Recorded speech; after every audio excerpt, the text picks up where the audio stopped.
Good afternoon, everyone.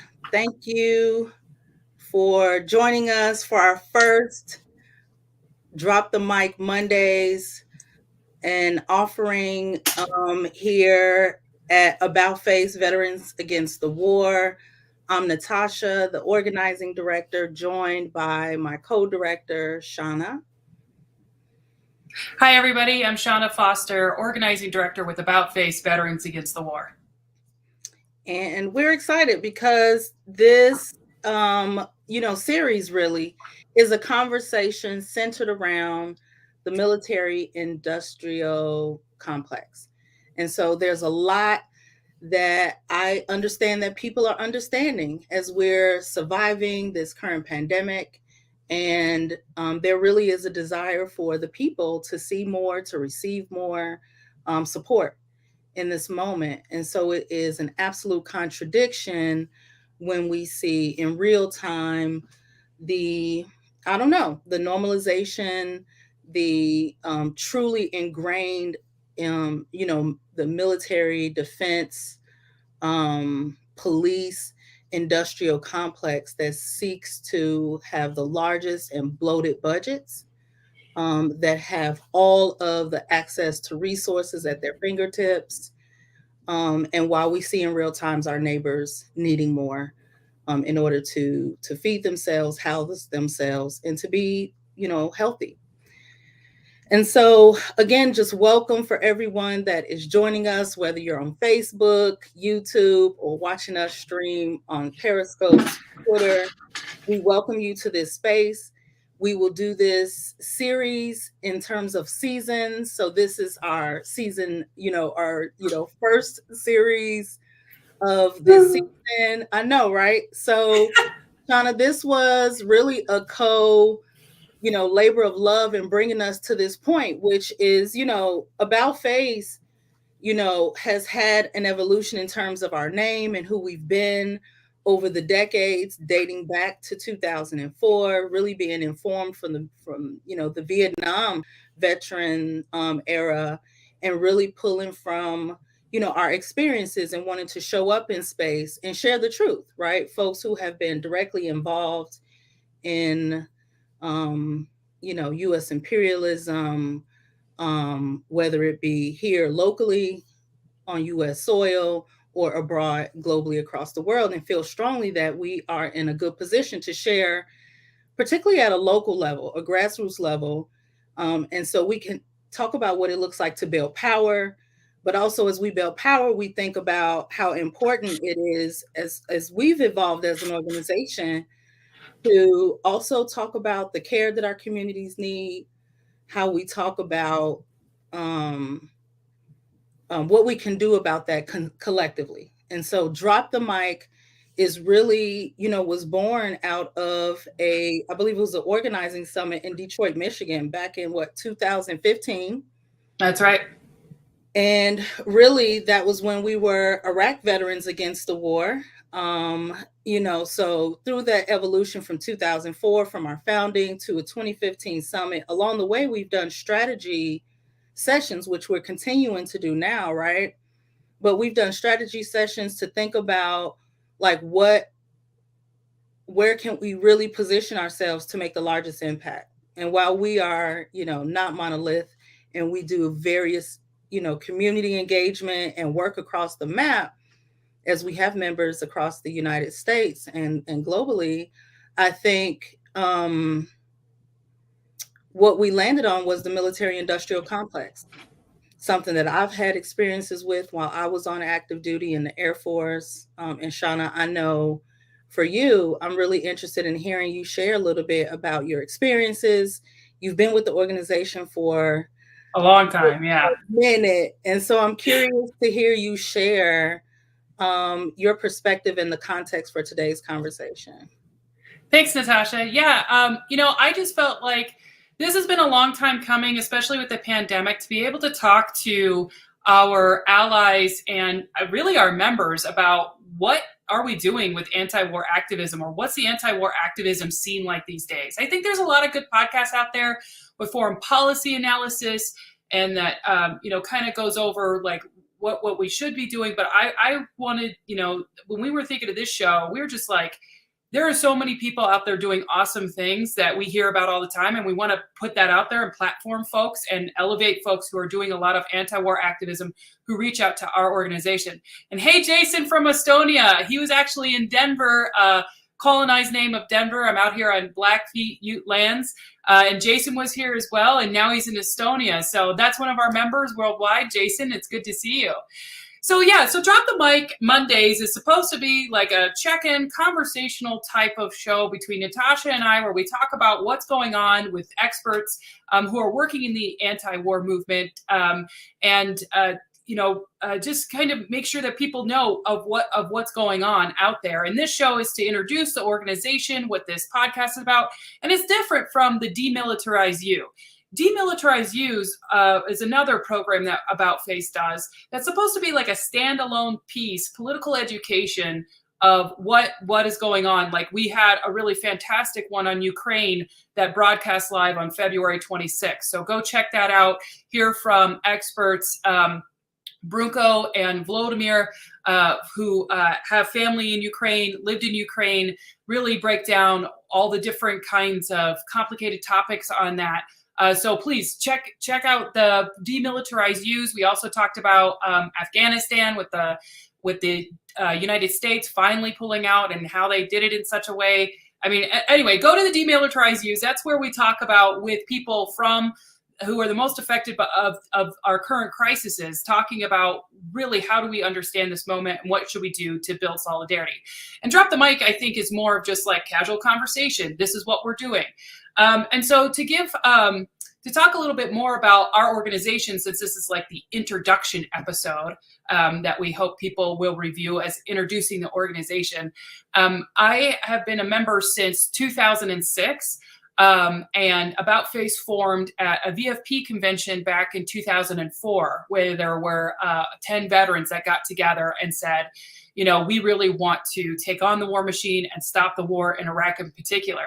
And it's timely that we're talking about the beginnings of this organization, because this Sunday, March 20th, is the 19 years since the Iraq invasion began, March 20th in 2003. And I remember watching the United States invade Iraq from the barracks. I went to Fort Leonard Wood, and I was in an advanced AIT combined basic training to be a nuclear, biological, chemical weapons specialist, because I believed totally there were weapons of mass destruction in Iraq. That's what the administration was talking about. That's what Colin Powell was talking about.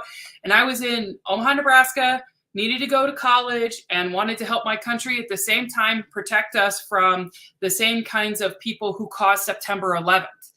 And so I totally believed in the Iraq war at the beginning. And then I got to my unit, a Nebraska National Guard unit, and we never deployed. We never went anywhere. And it was like 2006, and they were like, yeah, we want to change you all to be 88 mics. No more nuclear, biological, chemical. You're all going to be truck drivers now. And that's when I was like, there's something wrong. And I read this book by Thomas Ricks called Fiasco, which talked about how Colin Powell, well, the book says Colin Powell was set up. Bush administration had the intelligence, knew that Saddam Hussein never had those weapons of mass destruction. And then I was like, is this what I'm going to go kill people for something that doesn't really exist? I mean, this explains why we never got deployed as NBC soldiers, because they weren't there. So I joined this organization called Iraq Veterans Against the War, who helped me get out of the military and kind of speak truth to power about what was really going on and why the administration railroaded this war that the majority of the public did not want and wanted to undo. And we had some really great organizing moments. And our 3 principles of unity when we got together was to end the wars, reparations for the people who are impacted, and heal the troops. And so we did really great actions like Operation First Casualty. We had the Winter Soldier testimonies. You can see these actions up on our YouTube. You can check them out for those really great interventions that we did. We marched on the DNC, got a promise from Obama to end the wars in 2008. But when he became president, he kind of just continued the hyper privatization of the wars and really transitioning it to drone wars instead. So we were still spending the same amount of money on the Iraq and Afghanistan wars. And we realized that our 3 points of unity were not going to serve us, that if we got what we wanted, like the wars immediately ended in Iraq and Afghanistan, and reparations were paid to everyone who lived there for the destabilization, the violence, and the wars that we caused. And if we got all of the healing for the troops, it would not stop the next war. It would not stop the constant warmongering that the United States seems to be addicted to, that it seems to want to base a lot of our economy on. And you should tune in next week. We're going to have Stephanie from Brown's Cost of War Project. Brown University has this great project where they talk about how much money you spend into the economy on war and how that it's actually not a sound financial decision. I remember reading like every dollar you spend on the military industrial complex gets you like 83 cents back. Every dollar you spend into healthcare gets you $4 back into the economy. So it's not a smart investment. It just doesn't make sense on any point of it. But you could see like the constant warmongering and the control that the United States wants to have that spurts off new wars, that starts all of these things. And so we've come to today to really organizing veterans to build power against the military-industrial complex. That's what the Drop the Mic campaign is all about. We also want to have care for our veterans and for people who are affected by war. Like if you have read Mariam Akaba's recent book about We Do This Till We Freed Us, she talks about another intellectual who says that care is the antidote to violence, right? So we do community care and we build power. And the third thing we do is kind of like harm reduction, right? So this is like where our counter recruitment kind of goes, where our activism against, women who are assaulted or people who are assaulted in the military, trans activism, because, we know that the military industrial complex is not going to be dropped tomorrow. And there are still people joining every day, and there are people in uniform who are suffering every day. And so if we can reduce the harm of people who are in the military, if we can make demands and win campaigns for people who are being harmed by the military, like the ecological disaster at Red Hill, like, yeah, we want the military out of Hawaii, but until then, can we at least close down Red Hill that's leaking into people's water, right? So these are the 3 main programmatic areas that we do work now at About Face. And we organize veterans because we believe that you are who you are organized by. And so we want to make sure that veterans know that, the delusion that they go through in thinking that they're going to be people that are going to save the United States. They're going to be Captain America. They're going to do all these wonderful things. They're going to be a hero by joining the military, that they have a place to understand when that hero stuff does not work out. That they understand systemically how we got to where we are, where people are joining the military in the backdoor draft because it's the only opportunity they have, or because they think they're doing something for the country, realizing there's something wrong, but then being organized by other veterans who have said, yeah, we've been here before. Just like we were Iraq veterans against the war, and we were modeling our organizing off of Vietnam veterans against the war, who tried to do all that they could to get the Vietnam War to stop. And so we were doing the same thing as Iraq Veterans Against the War, but then transitioned over to realizing that we needed to attack the root causes so that the war could not keep happening. And we wanted people to take an about face, to turn around from war. And the other thing, I think the big transitional thing that we had in our organization is that we moved from a single issue peace organization where we're like, all we want to do is end wars and that's it, that there's nothing else, to really understanding how poverty and racism and militarism all move together to make sure that we are always at war, to make sure that we're always spending money on the military industrial complex. Militarism was a term that people, I think, that entered the American rhetoric or lexicon with Martin Luther King Jr.'s speech Beyond Vietnam. And he was talking about how the civil rights movement and the anti-war movement are the same liberation movement, that we need to come together to be able to get freedom for all of our peoples. And so that's why he named the triplets of evil: poverty, racism, and militarism. And so for me, I've talked about militarism as being the violent, enforceable end of oppression. Like when you see how social movements rise up as at Standing Rock, or for justice for Trayvon Martin as part of Black Lives Matter movement. When you see people rise up, it's not like the government's like, oh, we hear your concerns, let's sit down and talk about this. No, they send the National Guard. They send people to further militarize communities. They don't really work with the way people have been disenfranchised. And it's because of militarism that they respond in such a way when people do their First Amendment rights of protesting. You see, people saw it at Occupy as well, where the police came and just totally tried to control all those things. And so that's what our organization shifted to, is really understanding how can we get at the root of militarism as having violence as an answer to societal problems. How can we move away from that and towards things like what we do with grassroots global justice, towards a just transition? How can we get people who think that the military is the only way for them to be able to get a leg up? How can we give them real jobs that will help renew our economy and renew society? So that's why you see us, About Face, working with so many other movements and other organizations, because we really feel like to be anti-militarist is also to be anti-colonial. It's to be anti-racist. It's to be pushing for a better way of being towards a just transition towards a regenerative economy. So those are some of the things that About Face is about now. And it's not like, like I was saying before, that we're running around asking to join these different movements. It's like people coming to us and saying, hey, we're trying to speak our truth. We're trying to liberate our people, and we're being violently repressed. The National Guard is coming out against us. The police, armed to the teeth with military stuff, is coming against us. We feel like we are being put in a position where we're occupied. We're at war to be able to speak our truth, to make society better towards the principles and values that we all share. And we need your help, because you all understand violence and understand how it was bad. And the way that the United States incorporates violence is bad. Yeah, Jason from Estonia talking about how he got into the military because of a poverty draft. We see that a lot with our members.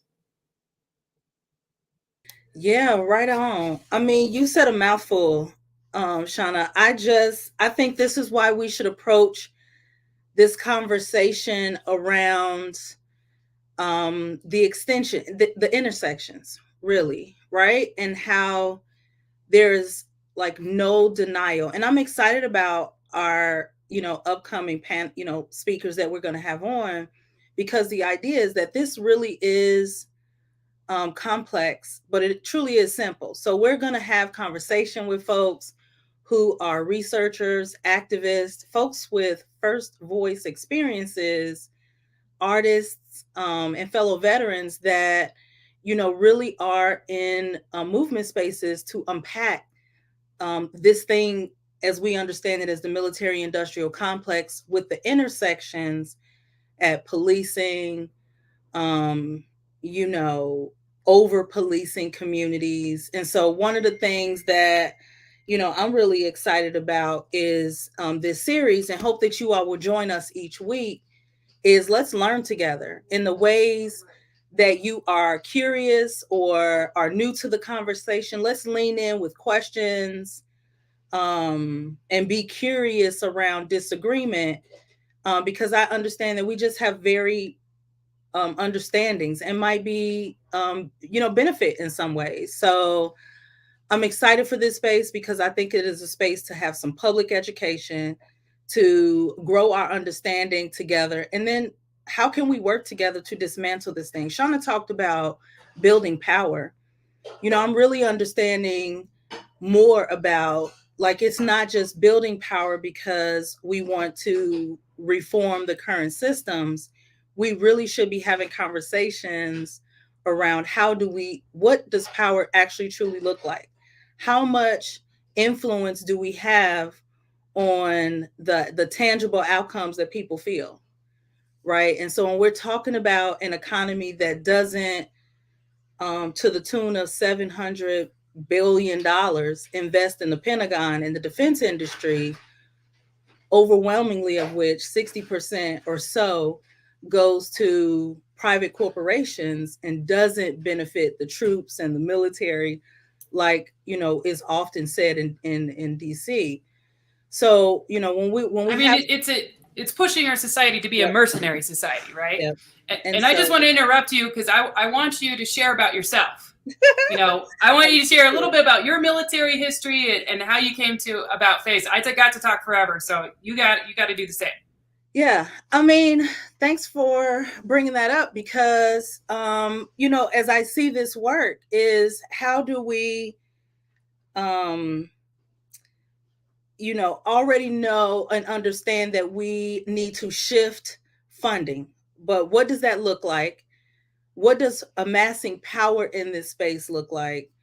And how can we be more united in the push for this? Shawna mentioned Dr. King and his work. I mean, history tells us that that is when he became unpopular, right? When he understood the economic implications or need for the poor people in this country, but to see those funds, resources, and opportunities be exported in war, right? And so I'm sure that everyone who is on with us today understand that we are also a nation that has been, for the majority of its existence, at war, and we aren't indoctrinated as citizens to accept it. We see that currently happening in real time, where I believe the most recent example that I can bring is, the White House had a meeting with some of the top TikTok influencers, to help prime them on what to share on their, massive social media. TikTok being a growing space where people get their political education. And so to know that the U.S. government is, tapping into young folks and what their responses should be is a reason for us to want to be in this space, to be educated together. I'm educated, and I would say radicalized in this way, not because that's my history or how I was raised, but it was through 20 years on active duty.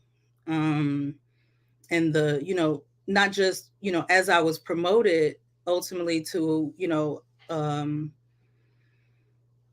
a senior NCO, is, being closer to the truth.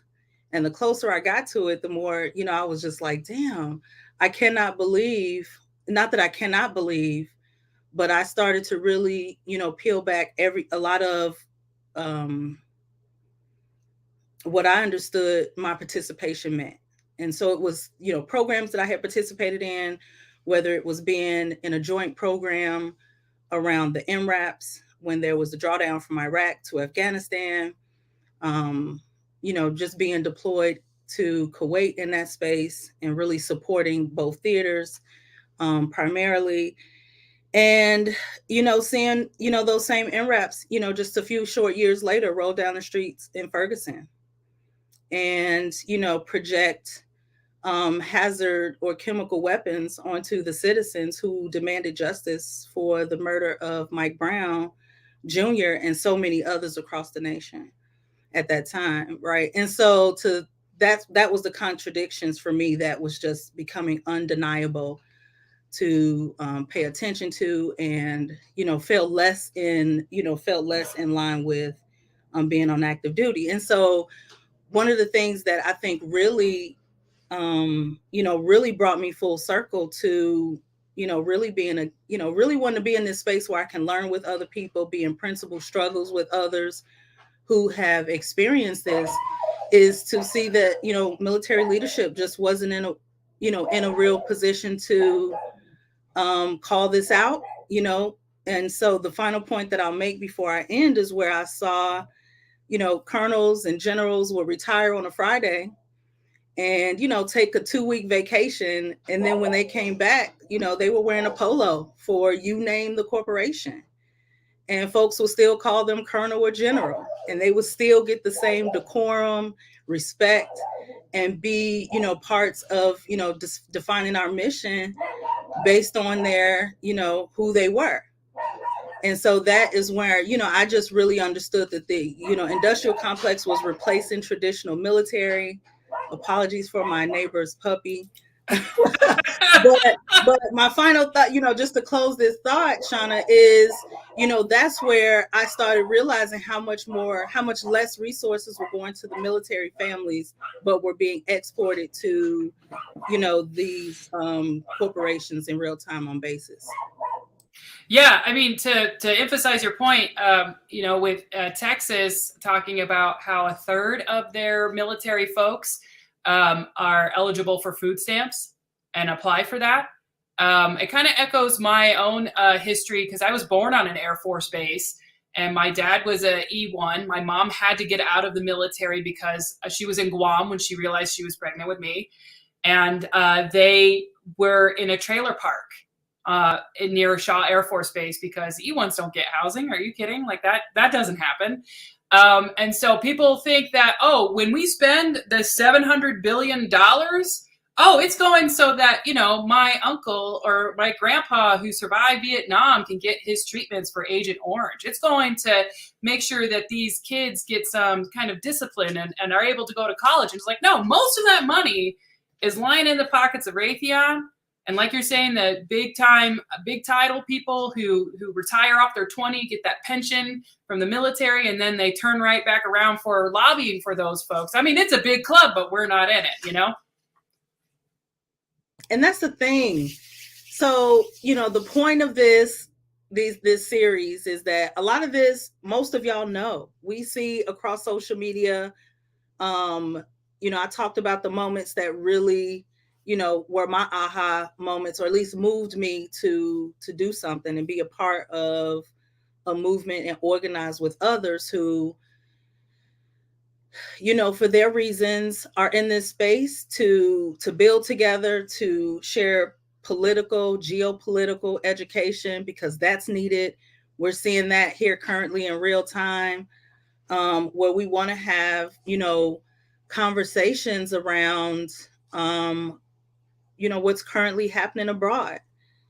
And, while Ukraine and Russia, directly impacts one of our staff members, one of our board members, we also, understand that there are, what's not shown in mainstream media is folks who are under U.S. imperialism and threat and unsafe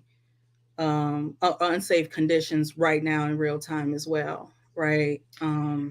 Yeah, because I think that's where we want, folks to join us in conversation. We have our chats open.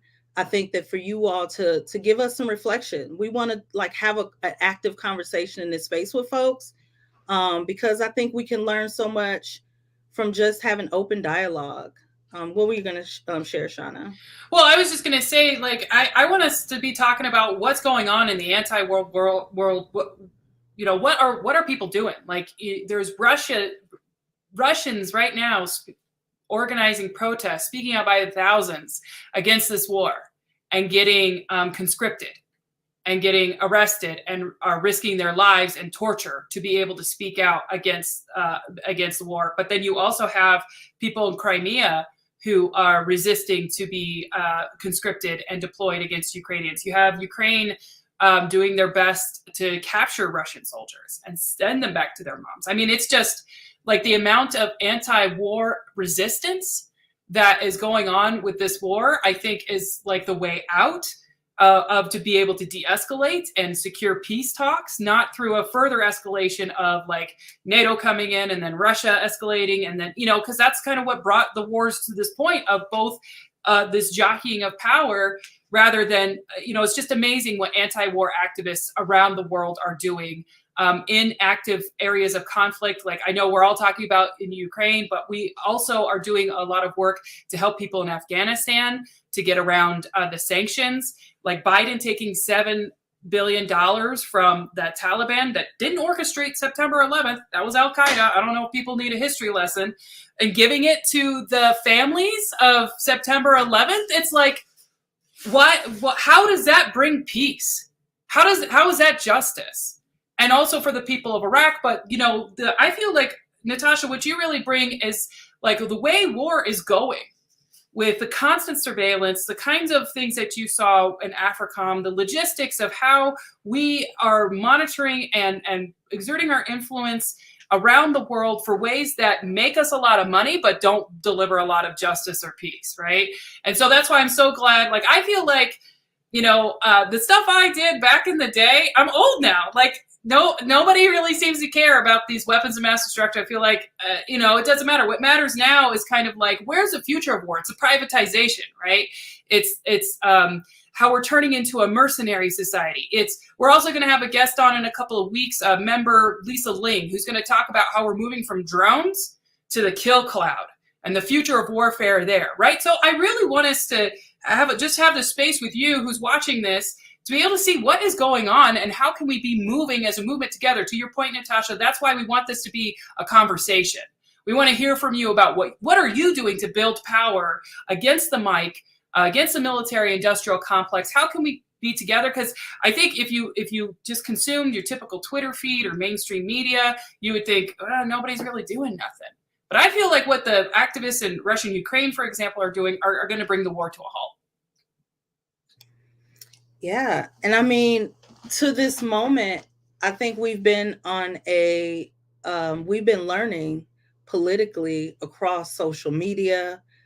I've lost count how many, teach-ins and study groups that have been happening in the post 9/11 era, at least in my community, right? And so I think, folks seeing what's happening currently, they're able to have more nuanced conversation because they've been, people are not, just coming to the realizations of where they are right now. And so I think as we, aim to learn and to grow in this movement around not just from an aspect of the military, but again, policing, and to see that, even in Chicago and LA, and I believe New York, those police budgets, 2, 3, 4 times fold, any foreign military budget today, right? And so what does that threat look like? What does that feel like? And so, many of, my neighbors and folks, that I, am in, local struggle with, understand what that feels like, to see militarized police, in communities that there's no discussion of what the disparity there is, and how that financially impacts people, how that, drives them out of their communities that they've been in historically. So housing, how the militarization and policing of schools, push out our young people on the school to prison nexus.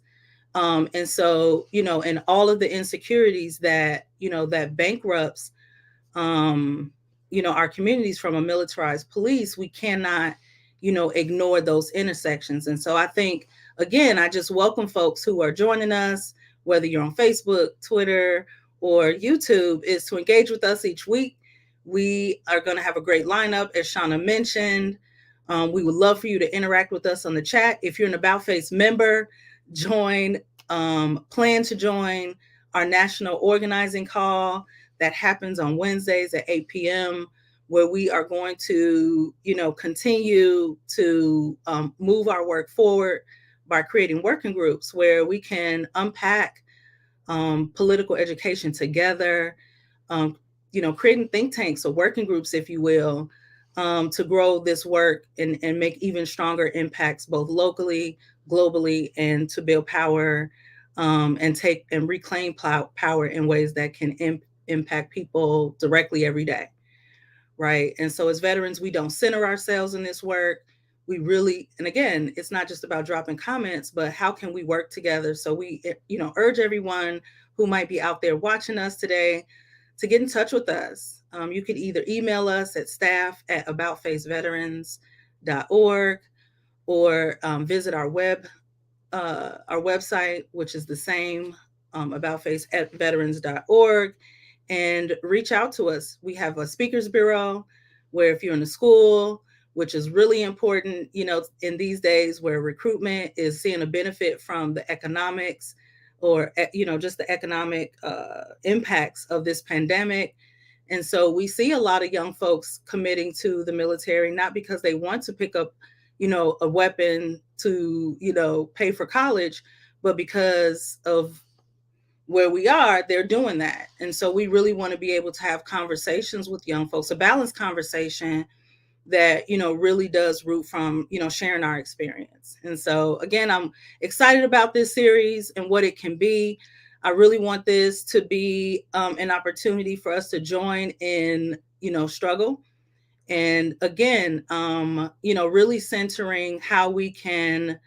I'll just say this: if you're interested and you have a superpower and you want to share some work that you're doing in your community, please reach out to us. We would love to have you on the show, platform your work, and see how we might, have members in your area that can support you and share experiences and again, build together.